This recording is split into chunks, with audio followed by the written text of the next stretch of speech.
Hi IndyCar fans! Welcome to Formula Pun Racer, the channel where car racing and comedy collide. Today is February 28th, 2024, and unfortunately, today can be considered for me a bittersweet day.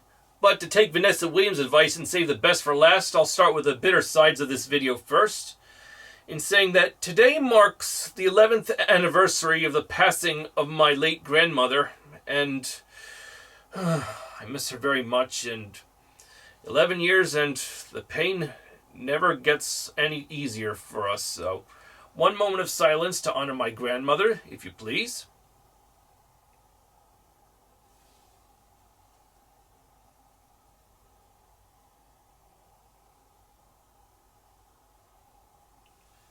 Thank you. I miss you, Grandma. Love you, and Grandpa too. I miss you both every day.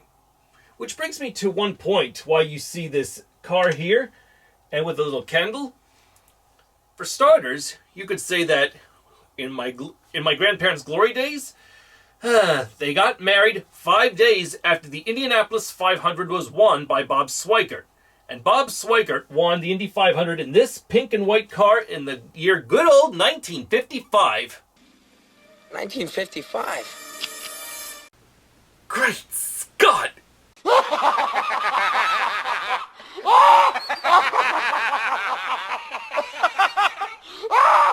Yeah, I know, this is heavy, isn't it?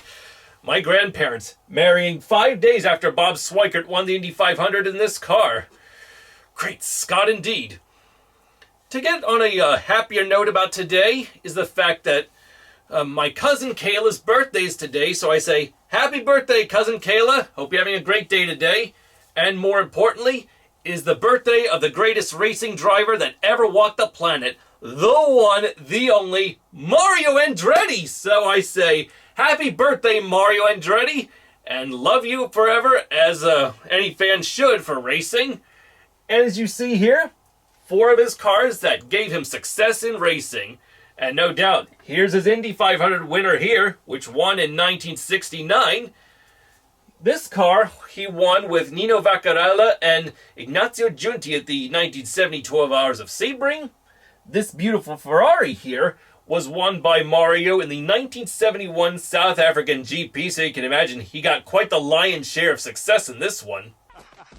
And last but not least, the Lotus Ford 79, which he took 6 victories in the 1978 F1 Championship on his way to becoming the second American Formula One champion after Phil Hill. What an amazing accomplishment, a rainbow of success for the one and only Mario Gabriel Andretti. I wish you a happy birthday, Mario, and to think that not only did he win the Indianapolis 500 in 1969, his sole Indy 500 win, but it was also the year Sesame Street premiered on PBS. Neato. Once again, with Mario Andretti's sole victory at Indianapolis 55 years ago in 1969, along with Sesame Street premiering that year, it's time to mush the two together to wish Mario Andretti a happy 84th birthday. And how is it done? Melodically, of course, using some Sesame Street overtures. In addition, I'll be using last year's Indy 500 winner too to help this along. Oh, you're gonna like this one, Mario. You're gonna love it. Oh, who are the drivers in the 500? Indy 500, Indy 500. Say, who are the drivers in the 500? The drivers you see at each race. Well, Mario is a racing legend. He's won everything you can imagine. NASCAR, sports car, F1, Indy, yes. That's quite a record, I'll confess. Because Mario's a legend of the 500. Indy 500, he's won the 500. Andretti is a legend of the 500. A driver you see at each race. Joseph Newgarden, he hails from Nashville. Racing Indy cars for him's a big thrill. He'll put his race car to the test to show the world that he's the best. Because Joseph is a winner of the 500. Indy 500. He's won the 500, and Mario is a legend of the 500. They're the drivers so divine as they streak across the line. They're the drivers you see at each race.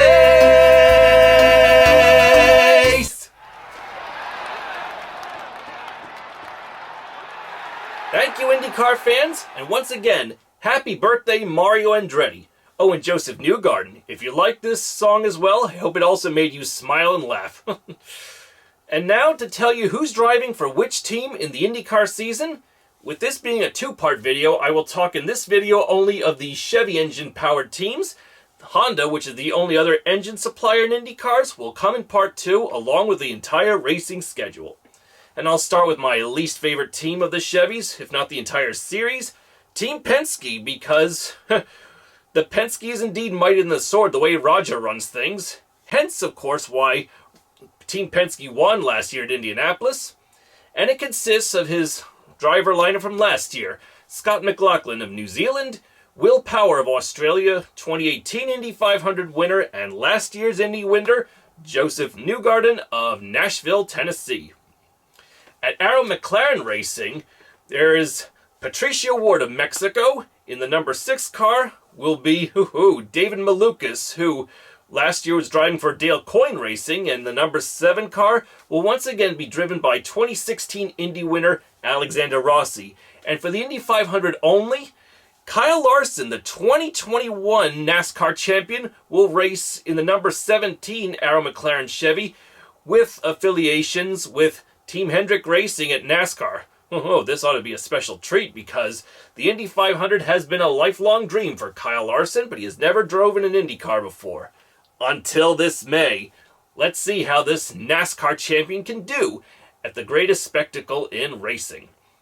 At the A.J. Foyt stable, the number 14 car will once again be driven by Connecticut native Santino Ferrucci, and even though Benjamin Peterson of Denmark still claims that he still has his seat at A.J. Foyt, that's debatable because now Stingray Robb, who also drove at Dale Coyne Racing last year, is now seated to be Ferrucci's teammate in the number 41 car at A.J. Foyt Racing. Hopefully, Stingray won't be robbed of any good performances this year. At Ed Carpenter Racing, the big boss himself, Ed Carpenter, will race on the ovals only. His 2 full-time entries for the season involve Rinus VK of the Netherlands once again, and a Danish rookie known as Christian Rasmussen, who happens to be last year's Indy NXT champion. Indy NXT, if you must know, is formerly known as Indy Lights, the junior category of Indy cars. In the Indy 500 only team, aka the only team that races just at the Indy 500 and no other races throughout the season, called Dry and Reinbold Racing has partnered up with Cusick Motorsports, and their 2 team entries will be Connor Daly of Noblesville, Indiana, and 2014 Indy 500 winner Ryan Hunter-Reay. The final Chevy team to speak of is Juncos Hollinger Racing, will once again have Augustin Canapino of Argentina, and his new teammate will be Frenchman Romain Grosjean, who has left Andretti Autosport. And that, everyone, is the Chevy teams for the IndyCar season of 2024.